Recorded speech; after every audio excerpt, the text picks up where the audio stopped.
Jumana, thank you very much for the very touching. So once more, thank you very much for these touching insights for the experiences that you shared. With Alia Ali, we have a second representative from the region, a woman from the region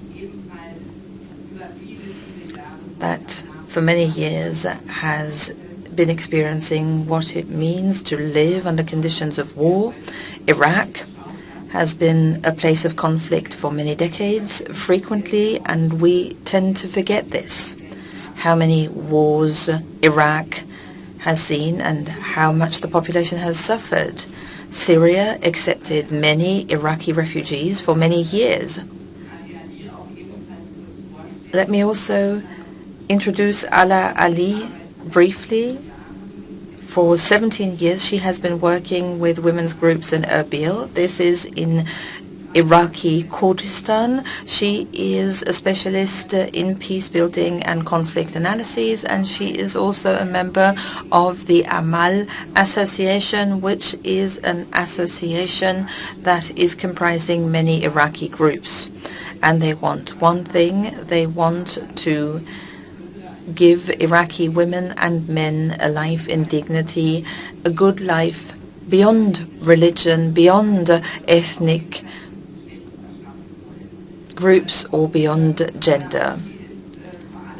Ala Ali, for many years, has been active in counseling in the field of trauma management and conflict management. The UNDP, the development program of the United Nations, was also counseled by her.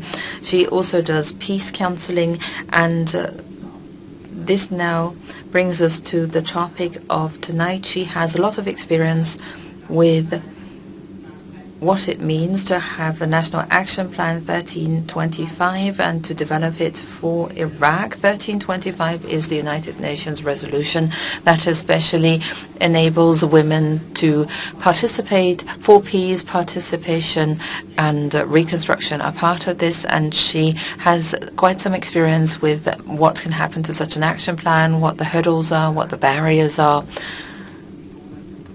when it comes to implement this plan currently under the conditions of civil war in Iraq. So, Ala Ali, I'm very happy that you are here, that you were here this afternoon already for the expert discussion. So she will briefly once again describe her experiences, and after that, I promise this to you, admittedly, this is a long night. I will immediately open the discussion to the floor so that you can ask your questions to the three panelists.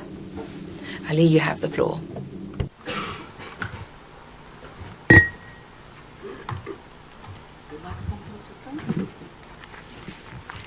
Okay, good evening. I have to admit it's very hard to have a speech or presentation after what Jumana mentioned. It's heartbreaking, actually. But she reminded me with what we went through in Iraq. Either it was several wars with Iran, Kuwait, internal war, and also sanctions, and above all of that, Saddam's regime practicing against all Kurds, Shia, minorities, almost everyone who against him. My focus of this 5-10 minutes, it will be on 1325 and Iraq experience, including Kurdistan region with 1325. Actually, we do believe the Iraqi women movements and Iraqi women organizations that if we want to achieve a sustainable peace in Iraq, which is an important part or important country in the Middle East, we have to start to implement our National Action Plan of 1325.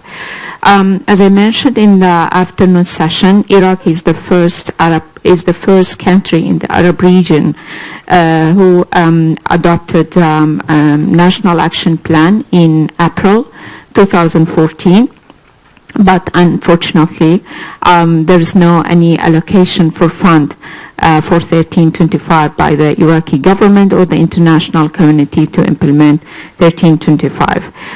Also, we have, because of the current circumstances, we have an emergency plan as well, and it's adopted again by the government in May 2015 with no allocating fund or resources for implementing the emergency plan, which is really needed, especially in the current situation, because the emergency plan is focusing on IDPs, women and girls, and also the women, the returnees women, to the very few liberated area from ISIS, that we hope the women have an active role in building sustainable peace and involved in the reconciliation process in the liberated area. Here I will focus on the National Action Plan panels, or let us say pillars, that the Iraqi network, Iraqi Women Network, was part of drafting this plan in collaboration with the different international bodies, and the government also, they were part of it, especially the Ministry of Women Affairs, that unfortunately it's counseled or resolved this ministry by the government in August. So we have no national mechanism for implementing this, the process of the National Action Plan and the emergency plan. We are focusing on 4 elements, which is participation, protection, advocating, and also allocating financial and human resources. In these 4 elements, I will focus on the challenge mainly, and where is our challenge in regards to each of these points. In the element of participation, actually women, Iraqi women, they have almost no any participation in the reconciliation process. She is not part of the transitional justice process or the reconciliation process. She is not participating in the peace process. However, we don't have let us say, a well-organized peace process in Iraq because we don't have a peace strategy. And the justification, we are a male-dominated community or society, and their justification is we don't have experts women that can be part of the peace process or reconciliation process.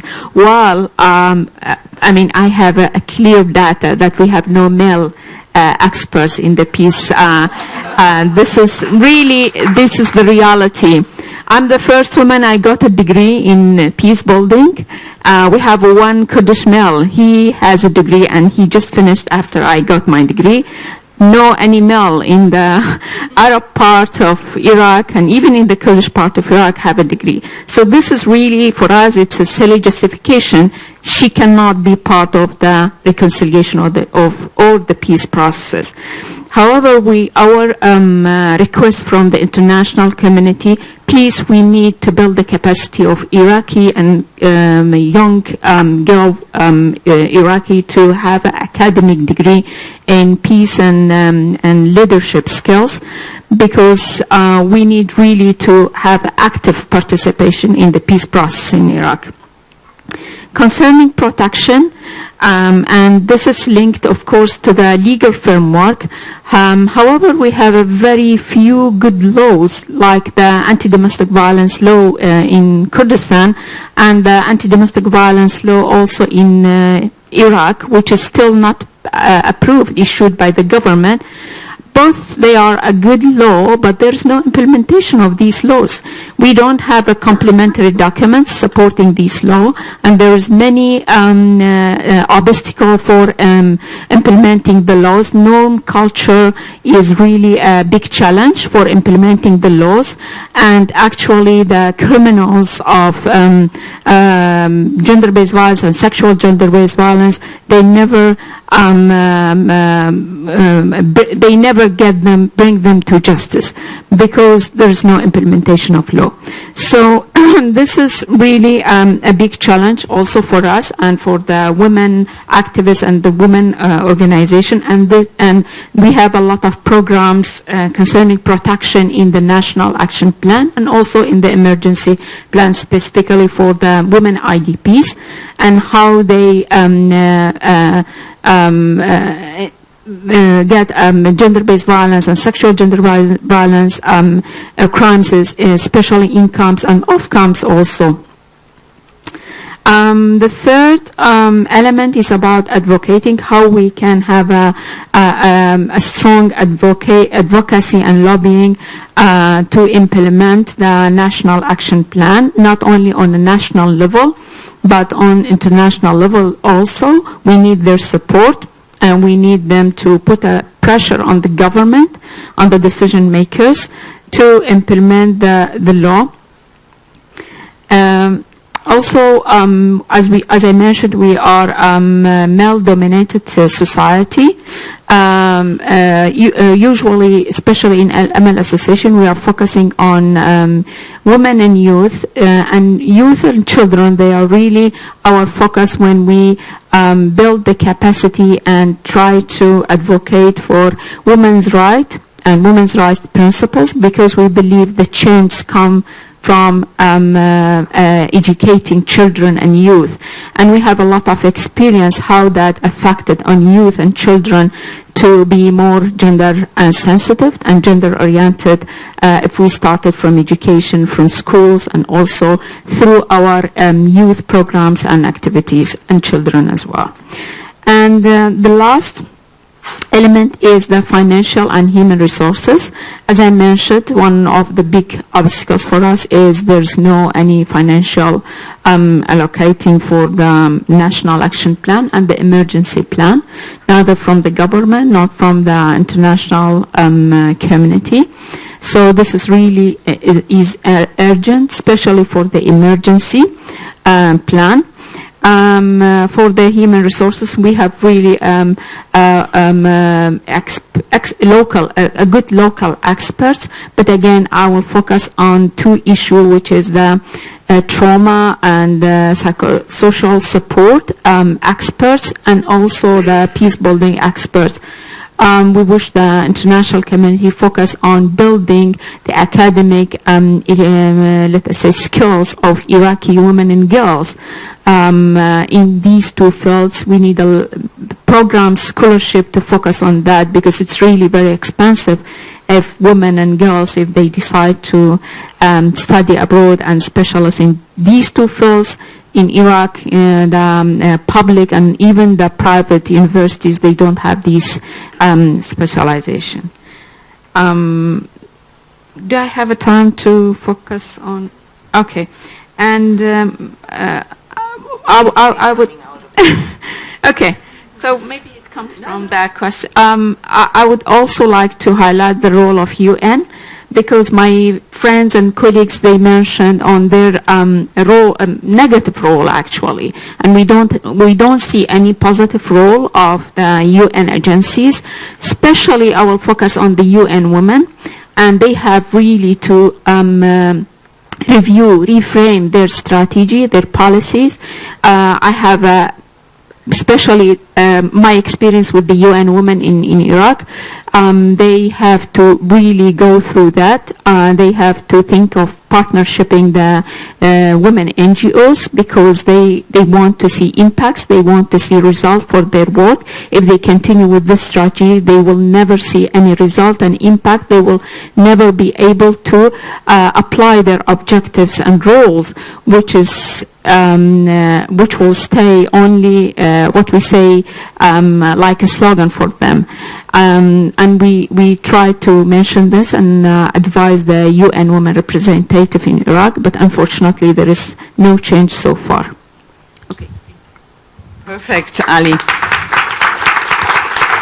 And thank you very much to give us your insight, and you definitely ended up with a serious issue, how far the UN is really able, and UN Women in especially is able to support you.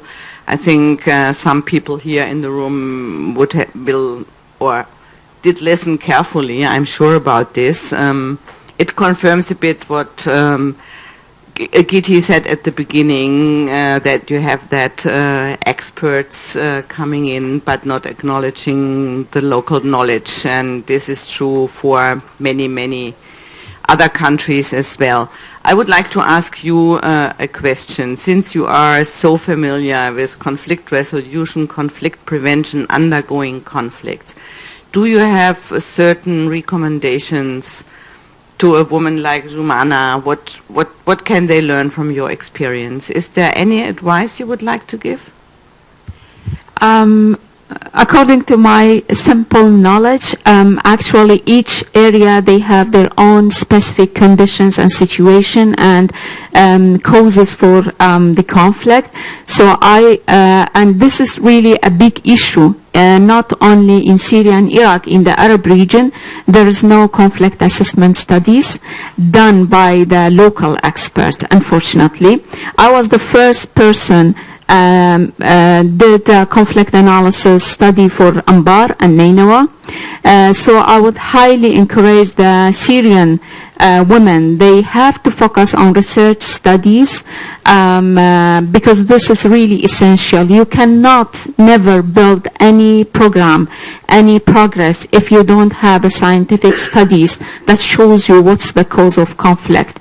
It was very strange for me that Nainawa and Anbar both are Sunni province, both are Iraqi province. It's totally different in content, in the details of the cause of conflict in Nainawa and Anbar. So how comes to other country, even if it's a neighboring country? So studies and research. Okay, ich habe Ihnen versprochen, auch an. So I promise to you also in view of the late hour of the day that you are now allowed to ask questions, and you can also maybe comment on this, but please don't give your own co-presentation now, if possible. The microphone will travel to you. You have to speak into the mic because you already realized how many languages are spoken here around us. So please do let me know if you wish to take the floor, and then also indicate who you are asking your question to. Is there anyone who would like to take the floor? Is there anyone who would like to ask a question?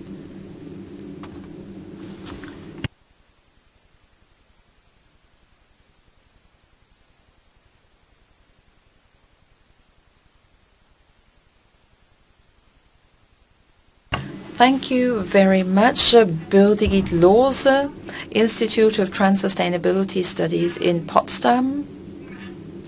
Let me start. I have a question to the first speaker.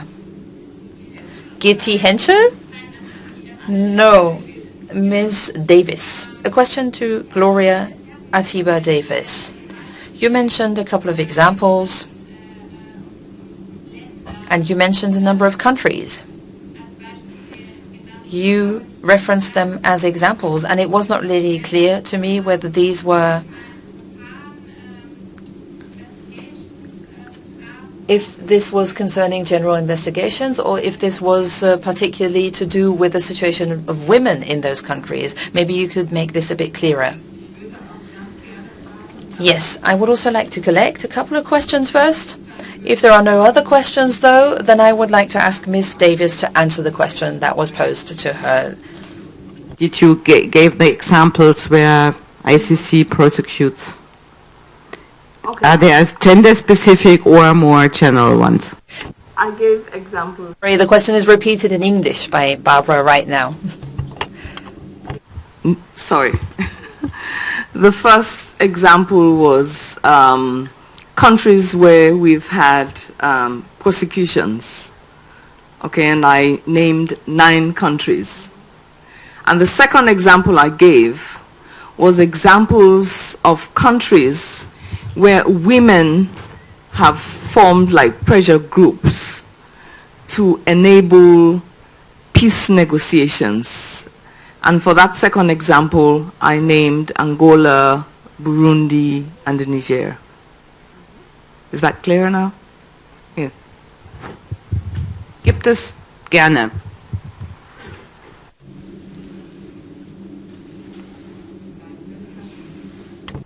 as well.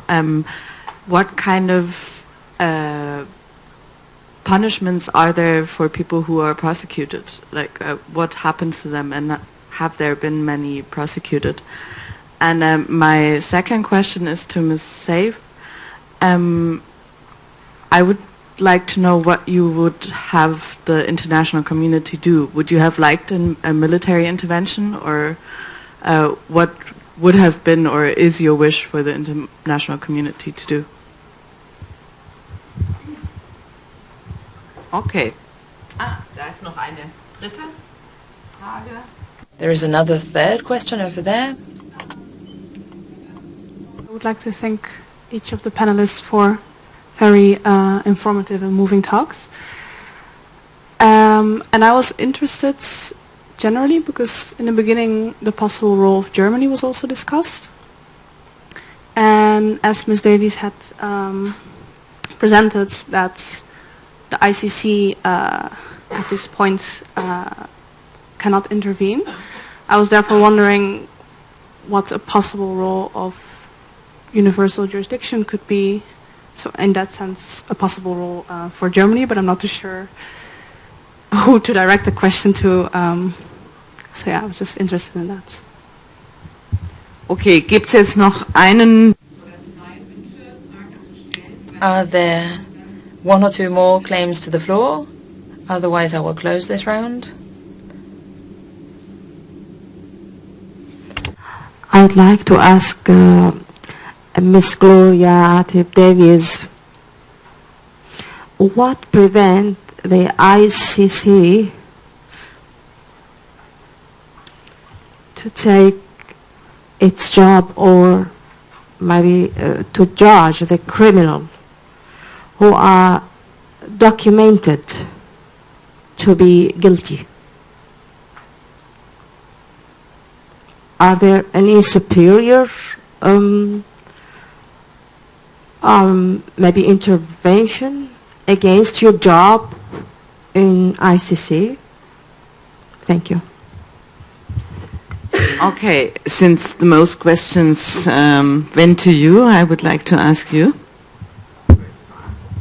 The first question relates to the number of trials and prosecutions that we've had so far.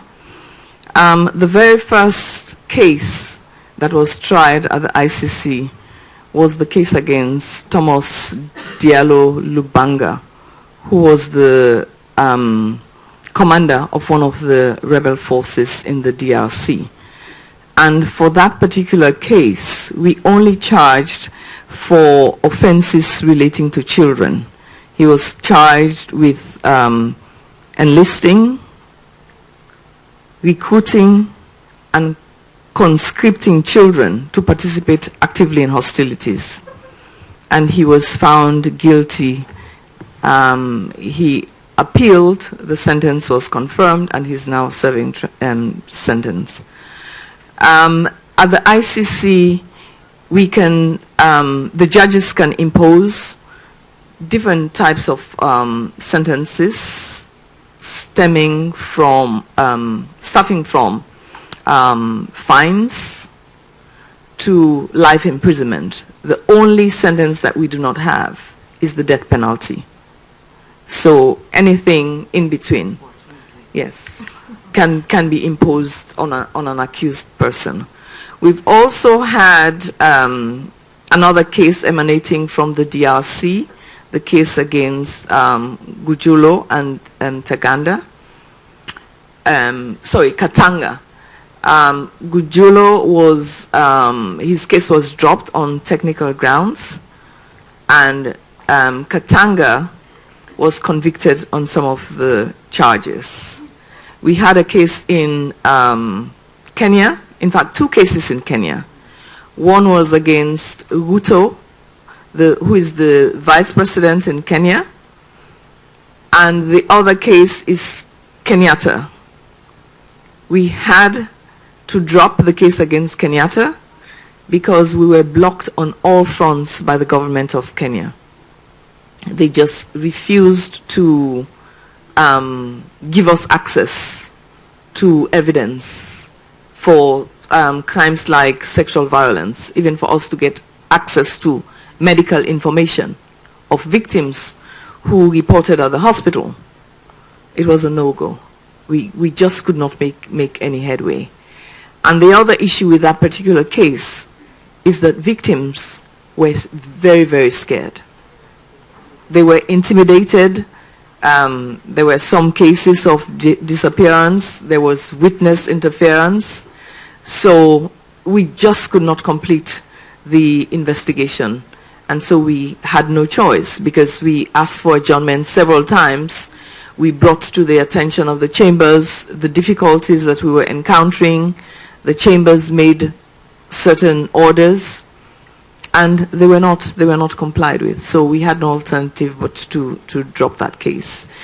But the case against the vice president and another accused person, that one is currently going on. We also have a case against Bosco Taganda, also emanating from the DRC, and the prosecution is currently leading evidence.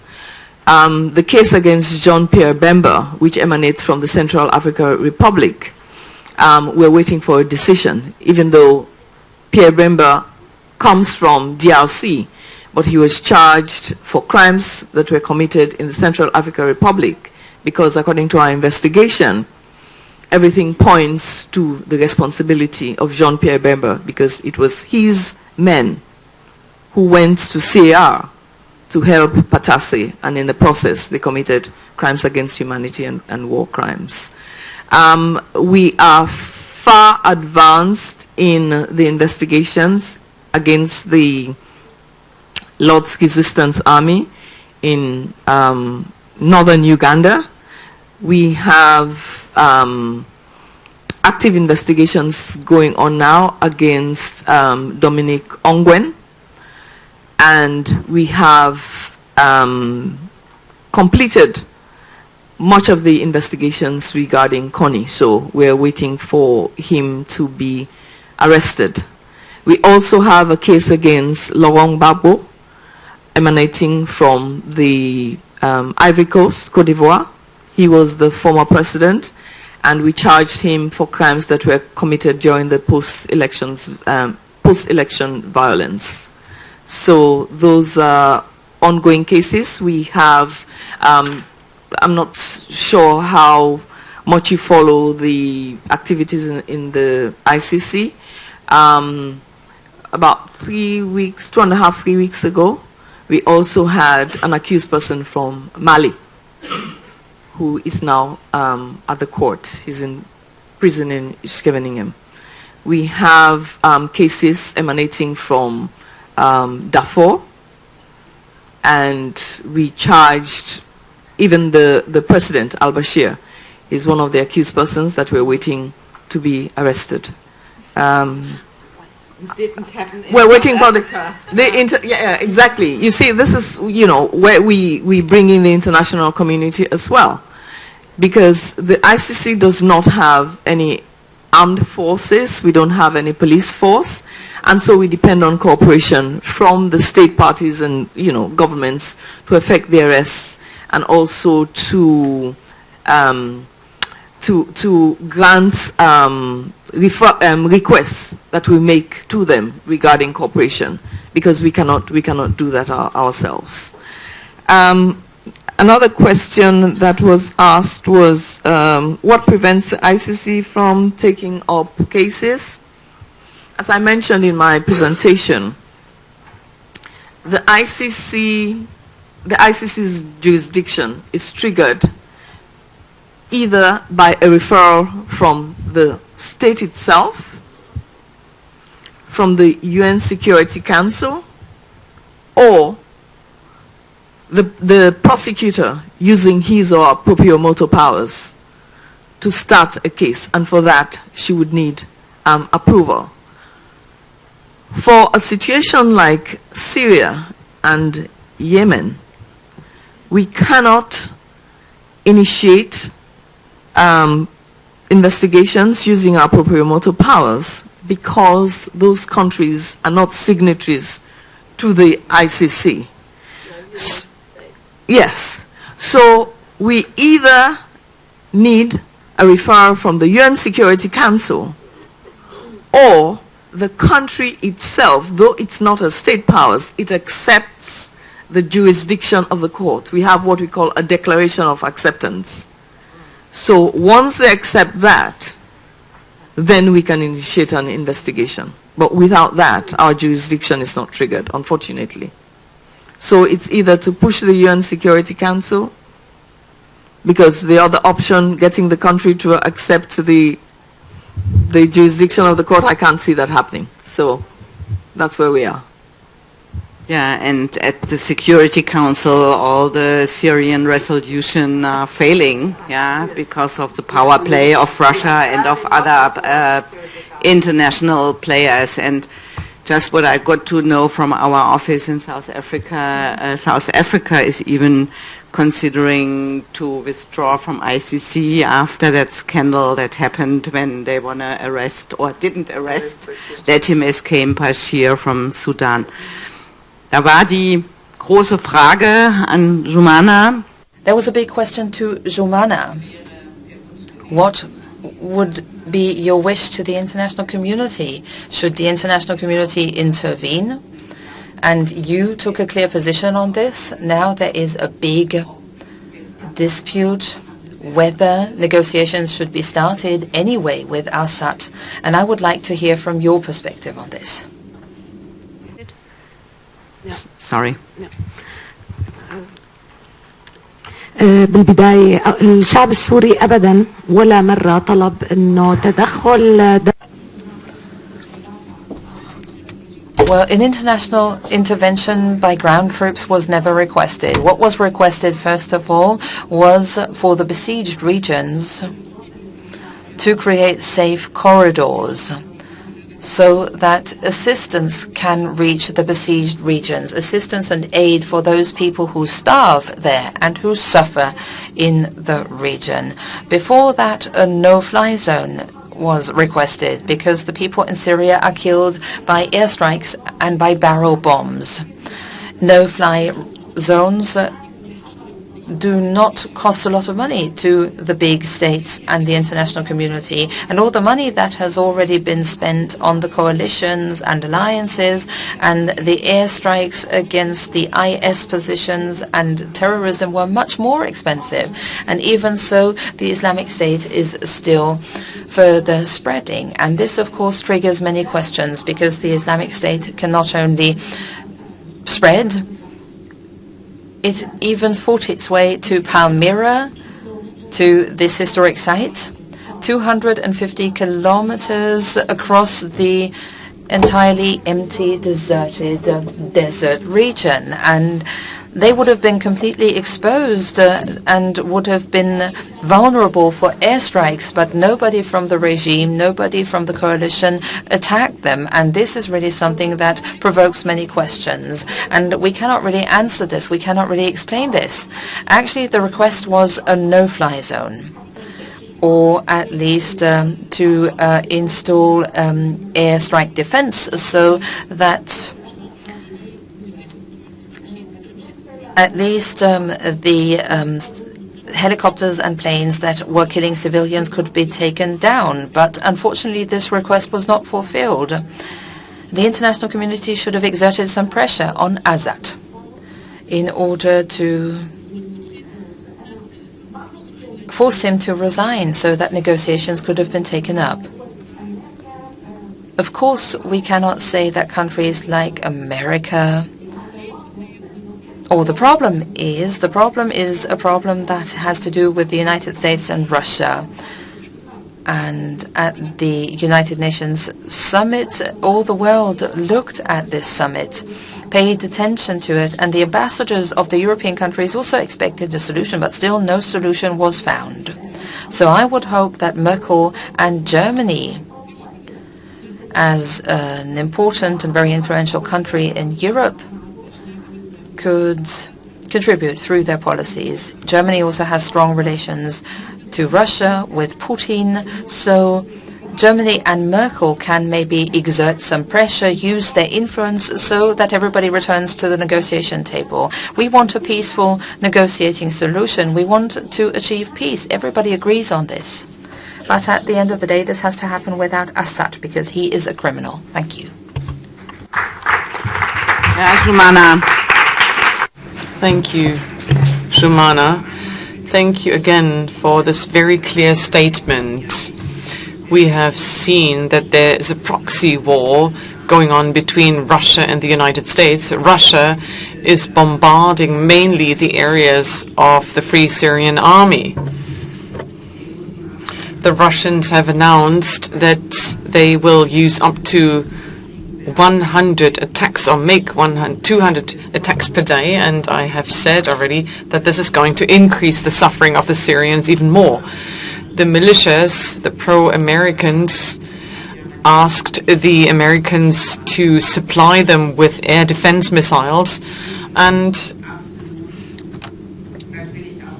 I am totally stunned and shocked to see how difficult it is to negotiate a ceasefire. It will take a long, long time until such a ceasefire will have been achieved, I'm afraid. We can try to join forces and understand the complex situation, and we in the Heinrich Böll Foundation on the 4th of November will have an event on how can we achieve a ceasefire. We're going to pull the different perspectives on Syria. We are going to organize a respective event. We will also have an exhibition here that will show photos of the brutal crimes committed by the Assad regime. Because here in Germany, it has become clear that this is a global phenomenon. Everybody obviously focuses on IS crimes, but only a few people make clear that the 250,000 people dead and the millions of people that have escaped to other countries did so because of Assad. And we want to make sure that the crimes committed by this regime are disclosed. Although the situation is very complex, especially when it comes to who is negotiate with whom and where and when, we're going to make our contribution, especially when it comes to peace and ceasefire negotiations. We try to make sure that women who have organized in Syria or here in the opposition will participate at the peace tables. I would like to thank Ali, Gloria, Jumana. I would like to thank all of you for your stamina, for your patience, and for your interesting statements, although these are really sad issues. Thank you to the audience for your patience for this long day, and thank you for the interpreters for their patience and for their ability to establish communication. So applause to the three panelists. Thank you very much for coming.